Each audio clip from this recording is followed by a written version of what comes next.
So I'm Katy.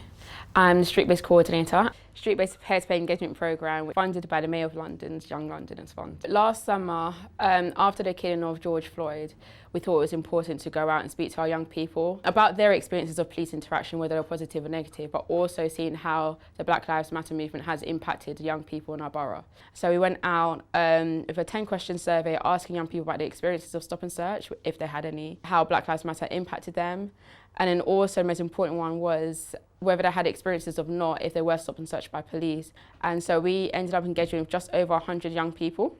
And from that, we put it into a report and shared it amongst the council. So the overall response when we were speaking to the young people is that they would feel as though they're snitching on a police officer to a police officer. And they also said they wouldn't feel like they'll be taken seriously. And a low-level answer as well that a couple of people were raising is that they thought as though they'll just be playing the race card.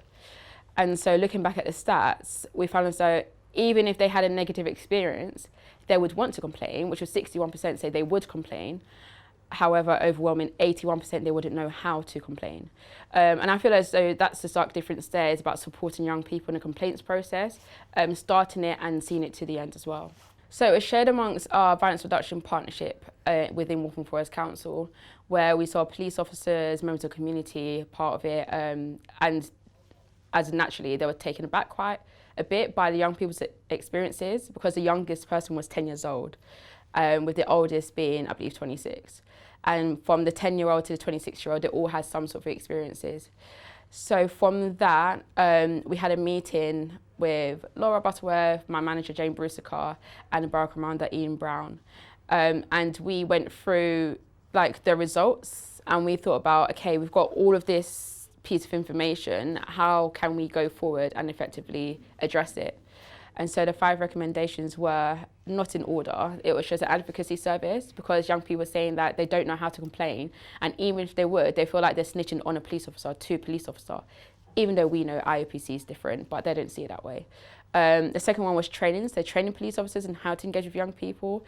Multiple reasons came out from that. So we thought as though some police officers can be quite aggressive, and not really, they don't see people's experiences or conditions or disabilities at face value. And so they need to take that into consideration. So for Streetbase overlooking their data to see how the police actually follow up with complaints, or the IOPC as well, but also how inside they deal with them. So if there's one police officer that constantly gets the same complaint, how is it addressed? And a film and campaign are 2 separate ones, but they can be combined. So we wanted to do a film with young people sharing their experiences, and we could possibly use that to showcase in the training for the police officers, but also campaigning to show young people how to address and how to get a positive interaction with police officers, and also how to know your rights. But in a way that it's not too challenging to police officers either. For police officers, it's their everyday job to do stop and searches, but for a young person, it's not an everyday thing to be stopped and searched or to have that experience. And so one negative experience can traumatise every other time they're stopped by a police officer, and naturally their attitude, their aggressiveness is just going to increase, making it overall a negative experience for both police officer and young people. And so what we really want to drill down with the young people is that police officers have a job to do, and it's up to us really if it's going to be a good interaction or not. Because when we're speaking to police officers, they're just saying they're reciprocating the sort of attitude and behaviour they're getting. Although on the flip side, young people are saying, well, really, we're doing the same as police officers. And so we just really need to break that barrier down and show that you can, by acting in the right way, and encouraging the police officers to kind of build off from that energy you're giving, it can be a good experience overall.